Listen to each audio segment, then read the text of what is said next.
Sobat Manggu, selamat datang kembali di channel Manggu Media. Hari ini kita akan bahas topik yang super penting buat kita semua, yaitu hukum pidana lingkungan di Indonesia dengan fokus di Jawa Barat. Pernah dengar kasus pencemaran lingkungan yang viral di sini? Dari limbah beracun sampai sungai yang tercemar.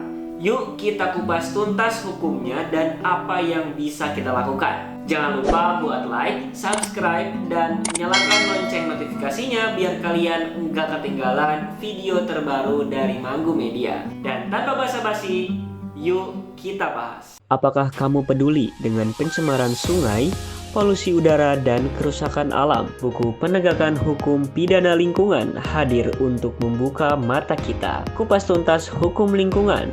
Pelajari Undang-Undang Nomor 32 Tahun 2009 dan rahasia penegakan hukum pidana lingkungan di Indonesia. Kasus nyata yang mengguncang, solusi untuk masa depan. Ditujukan untuk para mahasiswa hukum, aktivitas lingkungan, pengacara, hingga kamu yang ingin jadi bagian dari perubahan.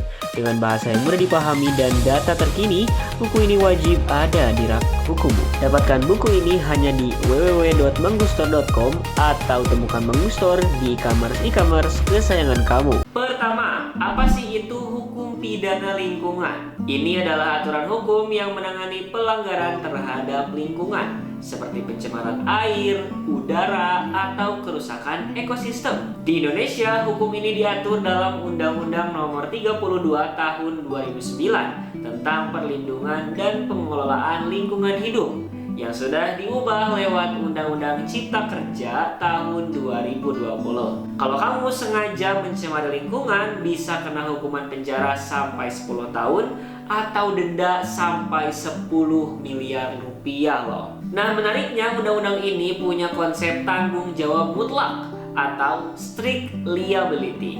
Artinya kalau kamu pakai bahan berbahaya seperti limbah B3, nggak perlu dibuktikan salah atau enggak, tetap bisa kena sanksi. Ini bikin penegakan hukum lebih tegas, terutama buat perusahaan-perusahaan besar. Nah, fakta menariknya dari tahun 2020 sampai 2023, Mahkamah Agung memutus 76,9% kasus pidana lingkungan dengan vonis bersalah. Jadi, hukum ini bukan cuma di atas kertas, tapi benar-benar diterapkan. Sekarang kita ke Jawa Barat yang pernah jadi sorotan karena kasus-kasus lingkungan.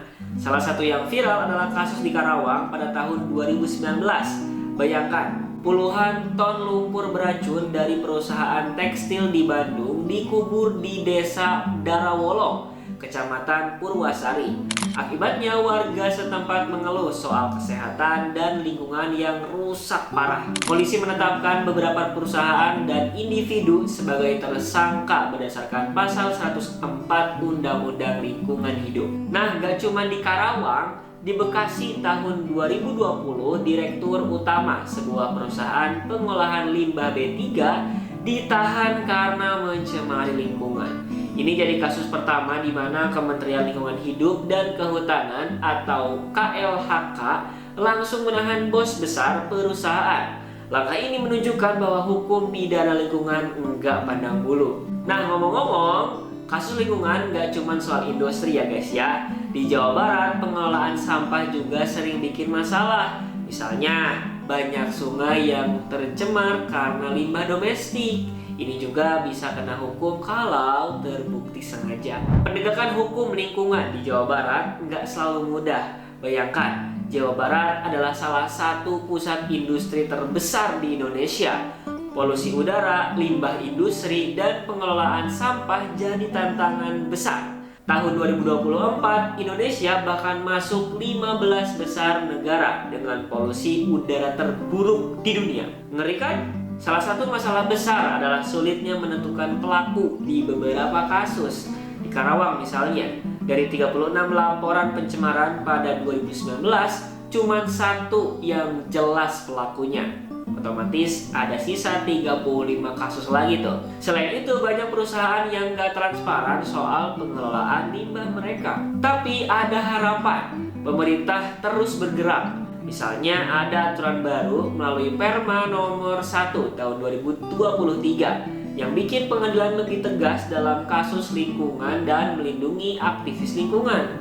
KLHK juga aktif di sini, seperti di kasus Riau tahun 2023 di mana 2 tersangka pencemaran segera disidangkan. Lalu, apa yang bisa kita lakukan sebagai masyarakat? Pertama, laporkan pencemaran ke Dinas Lingkungan setempat atau KLHK.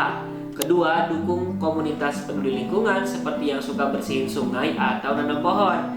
Ketiga, kurangi sampah plastik dan mulai pilah sampah dari rumah. Kenapa sih kita harus peduli? Lingkungan bukan cuma soal pohon atau sungai, tapi juga kesehatan kita dan generasi mendatang. Kasus-kasus seperti di Karawang dan Bekasi menunjukkan betapa parahnya dampak pencemaran lingkungan. Bayangkan, air yang kita minum, udara yang kita hirup bisa rusak kalau kita nggak bertindak dari sekarang. Plus, Jawa Barat punya banyak keindahan alam, dari Gunung Gede sampai Pantai Pangandaran. Kalau kita nggak jaga, apa jadinya warisan alam ini buat anak cucu kita nanti? Jadi, hukum pidana lingkungan adalah senjata kita untuk melindungi bumi. Tapi itu nggak cukup tanpa aksi kita semua. Kasus-kasus tadi yang ada di Jawa Barat, mulai dari Karawang sampai Bekasi, mengingatkan kita bahwa lingkungan adalah tanggung jawab kita bersama. Yuk mulai dari hal kecil, kurangi sampah, laporkan pencemaran, dan ajak teman-teman kalian buat peduli lingkungan. Kalau kalian ada kasus di tempat kalian, silahkan tulis di kolom komentar di bawah. Dan jangan lupa buat like, subscribe, dan share video ini biar makin banyak orang yang tahu soal hukum pidana lingkungan. Sampai jumpa lagi di video berikutnya. Bye-bye!